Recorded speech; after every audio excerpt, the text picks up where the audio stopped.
ವಚನ ಸತ್ಯ ವಚನ, ಭೂಮಿಗೆ ಬಂದ ವಚನ. ವಚನ ಸತ್ಯ ವಚನ, ಭೂಮಿಗೆ ಬಂದ ವಚನ.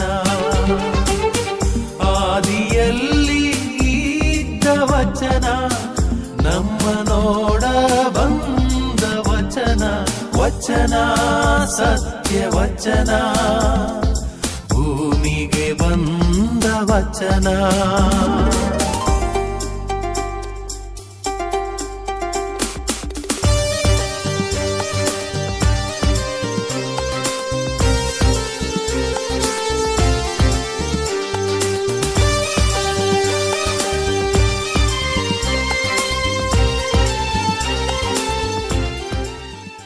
ಪ್ರಿಯರೇ, ವಚನಾಮೃತ ಕಾರ್ಯಕ್ರಮಕ್ಕೆ ನಿಮ್ಮೆಲ್ಲರನ್ನು ಸ್ವಾಗತಿಸುತ್ತೇನೆ. ದೇವರ ವಾಕ್ಯವನ್ನು ಆಲಿಸಿಕೊಂಡು ಈ ದಿನದ ಧ್ಯಾನವನ್ನು ನಾವು ಆರಂಭ ಮಾಡೋಣ.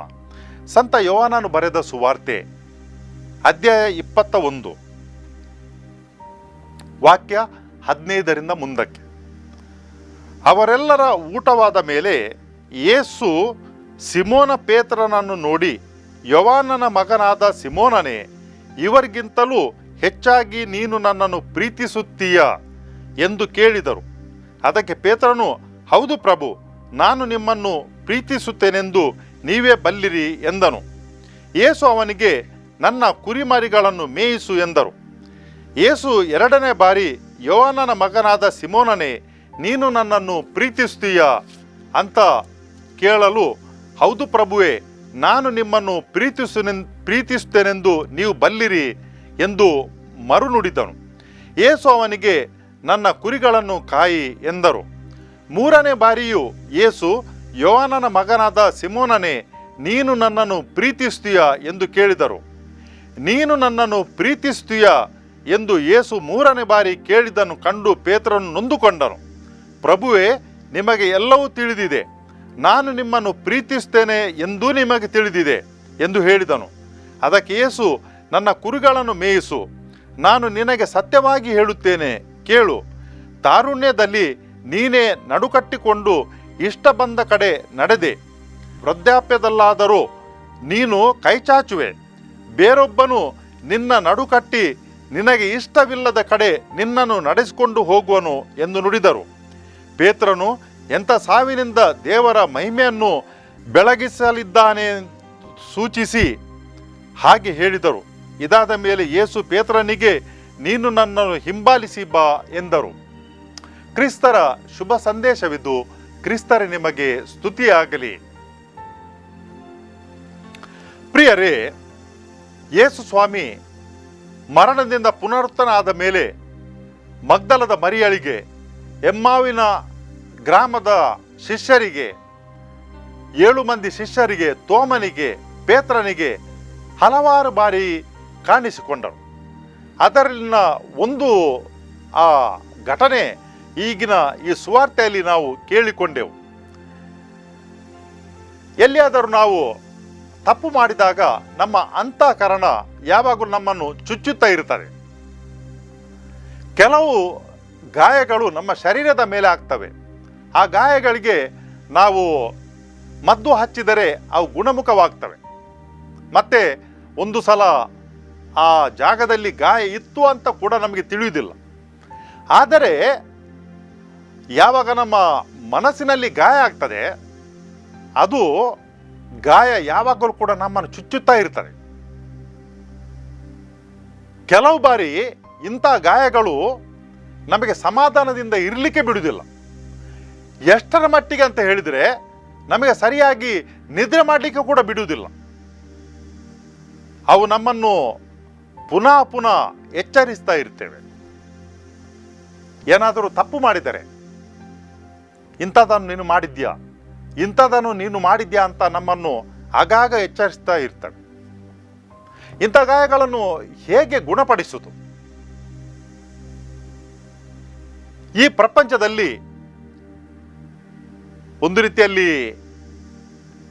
ಅದು ಮನುಷ್ಯನ ಆವಿಷ್ಕಾರ ಅಥವಾ ಅಧ್ಯಯನದ ಫಲವಾಗಿ ನಮಗೆ ಈಗ ಸಮಾಲೋಚನೆ ಅಂತ ಉಂಟು. ಈ ಸಮಾಲೋಚನೆಯಲ್ಲಿ ಏನಾಗ್ತದೆ ಅಂತ ಹೇಳಿದ್ರೆ, ಯಾವ ವ್ಯಕ್ತಿ ಮಾನಸಿಕವಾಗಿ ಗಾಯಗೊಂಡಿದ್ದಾನೆ ಅಥವಾ ಗಾಯಗೊಂಡಿದ್ದಾಳೆ ಅವರನ್ನು ಆ ಅನುಭವಕ್ಕೆ ಕೊಂಡು ಹೋಗ್ತಾರೆ. ಪುನಃ ಘಟನೆಯೊಂದು ನಡೆದಿದೆ, ಆದರೆ ಆ ಘಟನೆಗೆ ಪುನಃ ಕೊಂಡೋದಾಗ ಮಾನಸಿಕವಾಗಿ ಮತ್ತು ಅದನ್ನು ಹಾದು ಹೋಗುವಾಗ ಆ ಗಾಯವನ್ನು ಗುಣಪಡಿಸ್ತಾರೆ. ಇದು ಸೈಕಾಲಜಿ, ಕೌನ್ಸಿಲಿಂಗ್, ಇದರ ಮುಖಾಂತರ ಈ ಮಾನಸಿಕ ಗಾಯಗಳನ್ನು ಗುಣಪಡಿಸುವಂಥ ಒಂದು ವಿದ್ಯೆ ಇವತ್ತು ನಮ್ಮ ಮಧ್ಯೆ ಉಂಟು. ತುಂಬ ಜನರಿಗೆ ಇದರಿಂದ ಪ್ರಯೋಜನ ಆಗ್ತದೆ. ಪಾಪದಲ್ಲಿ ಬಿದ್ದವರಿಗೆ ಯೇಸು ಸ್ವಾಮಿ ಭೂಲೋಕಕ್ಕೆ ಬಂದಾಗ ದೊಡ್ಡ ವರದಾನವನ್ನು ನೀಡಿದ್ದಾರೆ. ಅದು ನಾವು ಪಾಪ ಮಾಡಿದಾಗ ಅದಕ್ಕೆ ಕ್ಷಮಾದಾನವನ್ನು, ನಮ್ಮಲ್ಲಿದ್ದಂಥ ಹಣವನ್ನು ಕೊಟ್ಟು ಅದನ್ನು ನಾವು ಖರೀದಿ ಮಾಡಲಿಕ್ಕೆ ಆಗಲ್ಲ, ಇನ್ಯಾರದರನ್ನು ಕೊಡಲಿಕ್ಕೆ ಕೂಡ ಆಗಲ್ಲ. ಈ ಪ್ರಪಂಚಕ್ಕೆ ಬಂದ ಯೇಸು ಸ್ವಾಮಿ ದೇವರ ಕುಮಾರ ಉಚಿತವಾಗಿ ನಮಗೆ ಅದನ್ನು ಕೊಟ್ಟಿದ್ದಾರೆ. ಇದೊಂದು ಸಂಸ್ಕಾರ, ಪ್ರಾಯಶ್ಚಿತ, ಪಾಪ ವಿಮೋಚನೆಯ ಒಂದು ಸಂಸ್ಕಾರವನ್ನು ಯೇಸು ಸ್ವಾಮಿ ನಮಗೆ ನೀಡಿದ್ದಾರೆ. ದೇವರು ಮಾತ್ರ ನಮ್ಮ ಪಾಪಗಳನ್ನು ಕ್ಷಮಿಸಬಹುದು.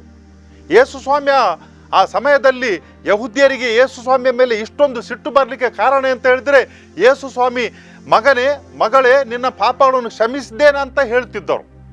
ಅದು ಅವರಿಗೆ ಕೇಳಲಿಕ್ಕೆ ಆಗ್ತಿರ್ಲಿಲ್ಲ. ಯಾಕಂತ ಹೇಳಿದ್ರೆ ಮನುಷ್ಯನ್ಯಾರು ಇತರರ ಪಾಪಗಳನ್ನು ಕ್ಷಮಿಸಲಿಕ್ಕೆ? ದೇವರು ಮಾತ್ರ ಪಾಪಗಳನ್ನು ಕ್ಷಮಿಸಬಹುದು, ಈತನ ಯಾರಂತ ಅವರಲ್ಲಿ ಆ ಪ್ರಶ್ನೆ ಪುನಃ ಪುನಃ ಬರ್ತಿತ್ತು.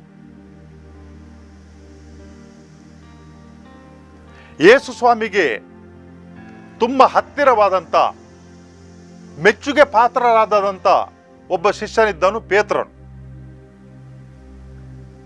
ಯಾಕಾಗಿ ಪೇತ್ರನು ಯೇಸು ಸ್ವಾಮಿಗೆ ಇಷ್ಟವಾದನು ಅಂತ ನಾವು ಕೇಳಲಿಕ್ಕೆ ಆಗಲ್ಲ.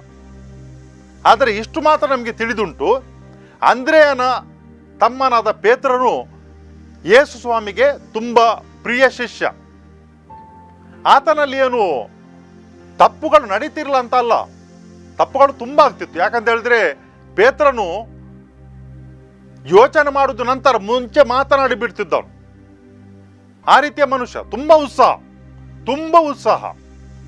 ಮತ್ತೆ ಏನಾಗ್ತದೆ ಅಂತ ಗೊತ್ತಿಲ್ಲ, ಆದರೆ ಒಂದು ಸಲಕ್ಕೆ ಆತನು ಉತ್ತರ ನೀಡಿಬಿಡ್ತಿದ್ದನು. ಯಾವಾಗ ಕೊನೆಯ ಭೋಜನದಲ್ಲಿ ಯೇಸು ಸ್ವಾಮಿ ಹೇಳ್ತಾರೆ, ನಿಮ್ಮಲ್ಲಿ ಒಬ್ಬನು ನನ್ನನ್ನು ಪರಾಧೀನ ಮಾಡ್ತಾನೆ, ಮಾರಿಬಿಡ್ತಾನೆ ಅಂತ ಹೇಳಿದಾಗ ಎಲ್ಲರಿಗೆ ಸಿಟ್ಟು ಬಂದಿತ್ತು. ಮತ್ತೆ ಪೇತ್ರನು ಯೇಸು ಸ್ವಾಮಿಯನ್ನು ಸಮಾಧಾನ ಪಡಿಸುವ ರೀತಿಯಲ್ಲಿ ಹೇಳ್ತಾನೆ, ಯಾರೆಲ್ಲರೂ ಕೂಡ ಬಿಟ್ಟು ಹೋದರೂ ಕೂಡ ಸ್ವಾಮಿ ನಾನು ಮಾತ್ರ ನಿನ್ನನ್ನು ಬಿಟ್ಟು ಬಿಡುವುದಿಲ್ಲ ಅಂತ ಹೇಳಿಕೊಂಡು, ನಾನಿದ್ದೇನೆ ನಿಮ್ಮ ಜೊತೆಯಲ್ಲಿ.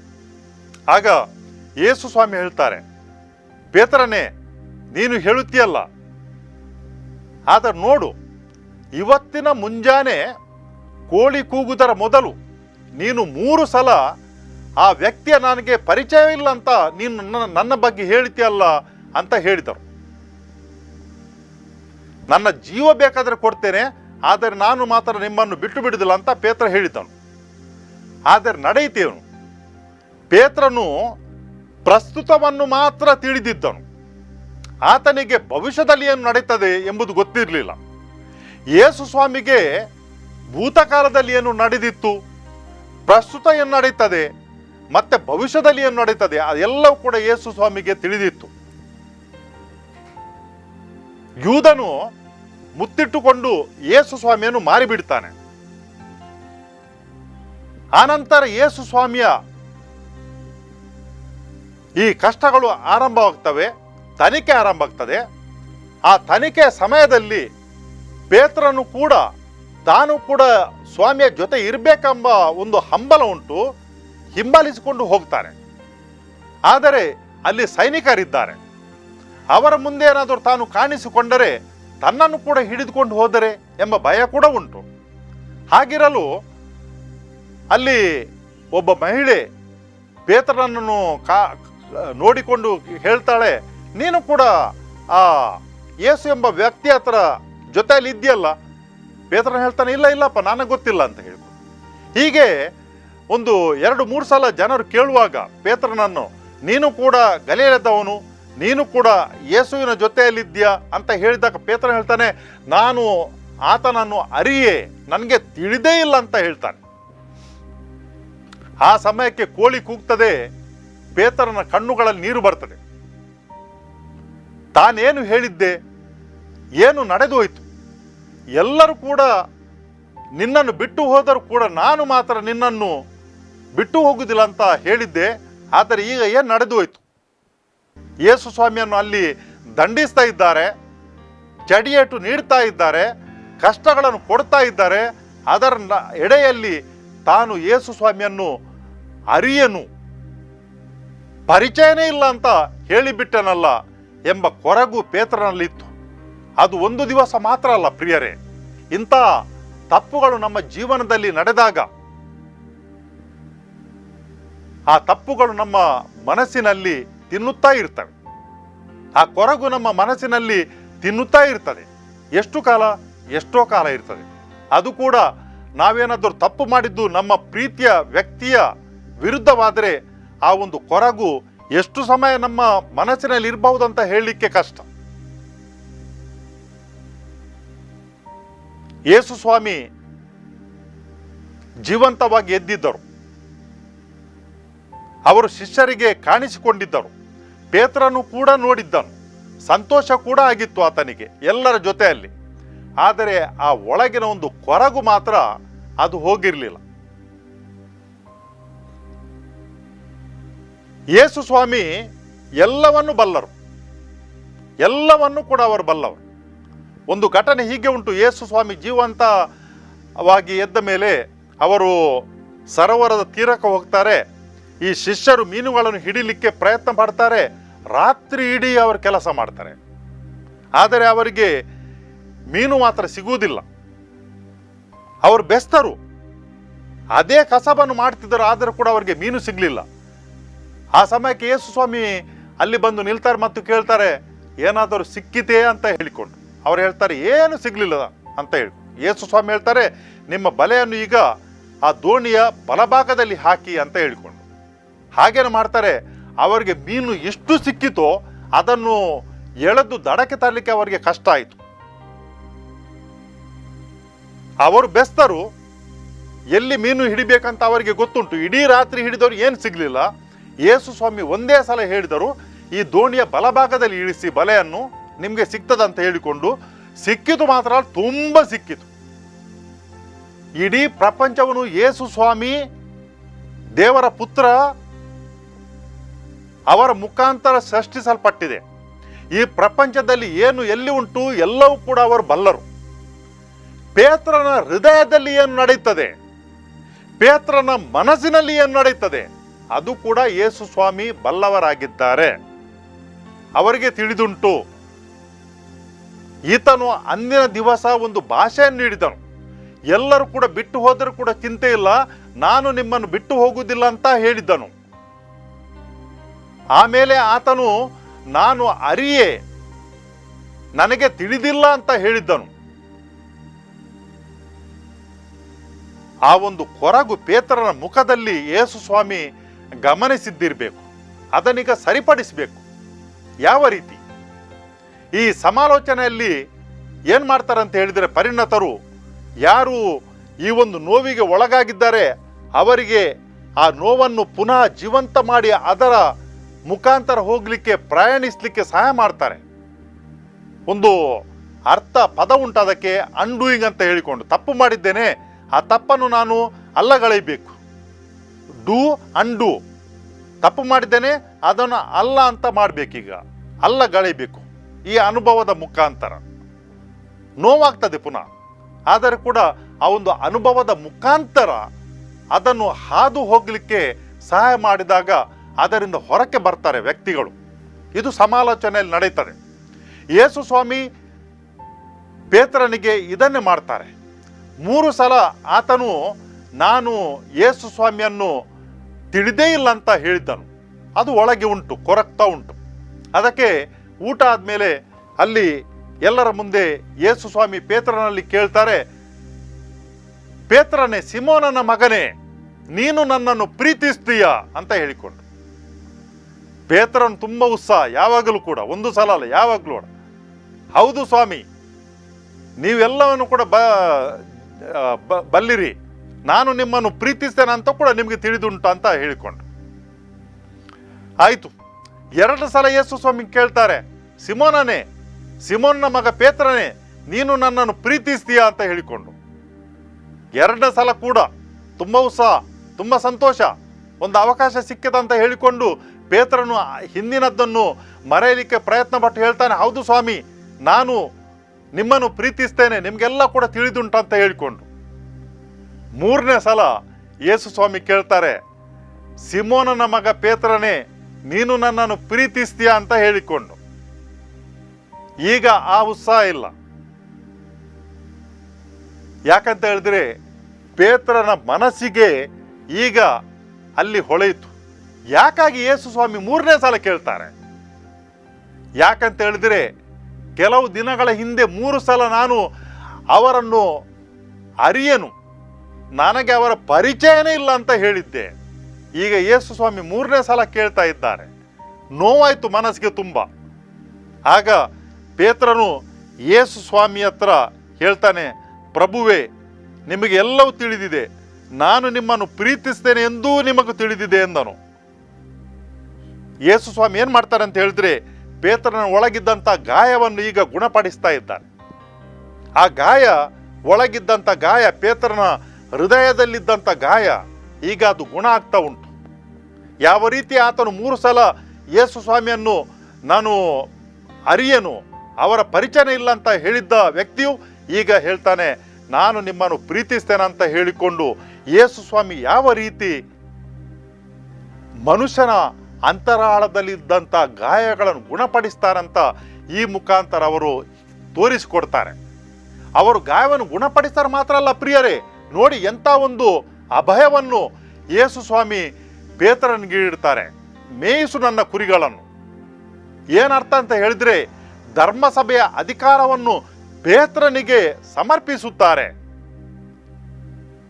ಕುರಿಗಳು, ಕುರಿಮಂದೆ ಅಂತ ಹೇಳಿದ್ರೆ ವಿಶ್ವಾಸಿಗಳು.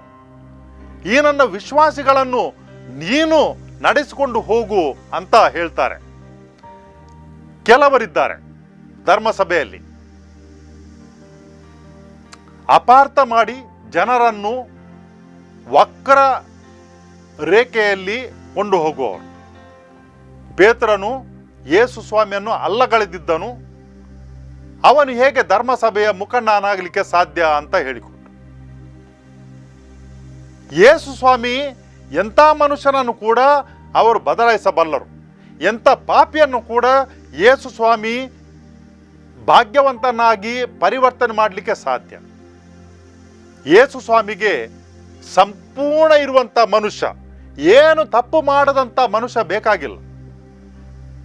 ಮನುಷ್ಯನಲ್ಲಿ ತಪ್ಪು ನಡೆದಂಥ ಮನುಷ್ಯನನ್ನು ಕ್ಷಮಿಸಿ ಅಂಥವರನ್ನು ಪರಿವರ್ತನೆ ಮಾಡಲಿಕ್ಕೆ ಯೇಸು ಸ್ವಾಮಿಗೆ ಸಾಧ್ಯ ಉಂಟು. ಇಂಥ ಪೇತ್ರನನ್ನು ಯೇಸು ಸ್ವಾಮಿ ಪವಿತ್ರ ಧರ್ಮಸಭೆಯ ಬಂಡೆಯನ್ನಾಗಿ ನೇಮಿಸಿದ್ದಾರೆ. ನಮ್ಮ ಜೀವನದಲ್ಲಿ ಅನೇಕ ಪಾಪಗಳು ನಡೆಯುತ್ತವೆ ಪ್ರಿಯರೇ. ಈ ಪಾಪಗಳಿಗಾಗಿ ಪ್ರಾಯಶ್ಚಿತ ಮಾಡಿದಾಗ ಯೇಸು ಸ್ವಾಮಿ ನಮ್ಮನ್ನು ಕೂಡ ಕ್ಷಮಿಸ್ತಾರೆ. ಇವತ್ತಿನ ದಿವಸ ಸ್ವಾಮಿ ಯೇಸುವಿನಲ್ಲಿ ಈ ಒಂದು ವರದಾನವನ್ನು ನಾವು ಪ್ರಾರ್ಥಿಸುವ, ಪಡೆದುಕೊಳ್ಳುವ. ಕರ್ತರಾದ ದೇವರೇ, ನಿಮ್ಮ ಪುತ್ರರು ಈ ಭೂಲೋಕಕ್ಕೆ ಬಂದಾಗ ಹಲವಾರು ಅದ್ಭುತಗಳನ್ನು ಮಾಡಿದರು. ಪುನರುತ್ಥಾನದ ಮೇಲೆ ಹಲವಾರು ಬಾರಿ ಶಿಷ್ಯರನ್ನು ಕಾಣಿಸಿಕೊಂಡರು. ಅಂದ ಒಂದು ಘಟನೆ ಇವತ್ತಿನ ಸುವಾರ್ತೆಯಲ್ಲಿ ನೋಡ್ತೇವೆ. ಪೇತ್ರನು ಯೇಸು ಸ್ವಾಮಿಯನ್ನು ಅಲ್ಲಗಳೆದಿದ್ದನು. ಅದೇ ಪೇತ್ರನ ಒಳಗಿದ್ದಂಥ ಗಾಯಗಳನ್ನು ಯೇಸು ಸ್ವಾಮಿ ಗುಣಪಡಿಸಿದರು. ಅಷ್ಟು ಮಾತ್ರ ಅಲ್ಲದೆ ಪವಿತ್ರ ಧರ್ಮಸಭೆಯ ಬಂಡೆಯನ್ನಾಗಿ ನೇಮಿಸಿದರು. ಕರ್ತರಾದ ದೇವರೇ, ಇವತ್ತಿನ ದಿವಸ ನಮ್ಮ ಪಾಪಗಳಿಗಾಗಿ ನಾವು ಕ್ಷಮೆಯನ್ನು ಬೇಡುತ್ತೇವೆ. ನಮ್ಮ ಪಾಪಗಳನ್ನು ಕ್ಷಮಿಸಿ ನಿಮ್ಮ ಮಕ್ಕಳನ್ನಾಗಿ ನಮ್ಮನ್ನು ಸ್ವೀಕರಿಸಿರಿ. ಈ ಕಾರ್ಯಕ್ರಮವನ್ನು ವೀಕ್ಷಿಸುತ್ತಿರುವಂಥ ಪ್ರತಿಯೊಬ್ಬರ ಮೇಲೂ ನಿಮ್ಮ ಆಶೀರ್ವಾದಗಳನ್ನು ಸುರಿಸಿರಿ. ಅವರ ಪಾಪಗಳನ್ನು ಕ್ಷಮಿಸಿರಿ. ದೇಹದ ಮತ್ತು ಆತ್ಮದ ಆರೋಗ್ಯ ಭಾಗ್ಯವನ್ನು ಅವರಿಗೆ ದಯಪಾಲಿಸಿರಿ. ಶಾಂತಿ ಮತ್ತು ನೆಮ್ಮದಿಯನ್ನು ನೀಡಿರೆಂದು ನಿಮ್ಮನ್ನು ಪ್ರಾರ್ಥಿಸುತ್ತೇವೆ. ನಿಮ್ಮ ಪುತ್ರ ಯೇಸು ಕ್ರಿಸ್ತರ ಮುಖಾಂತರ. ಆಮೇನ್.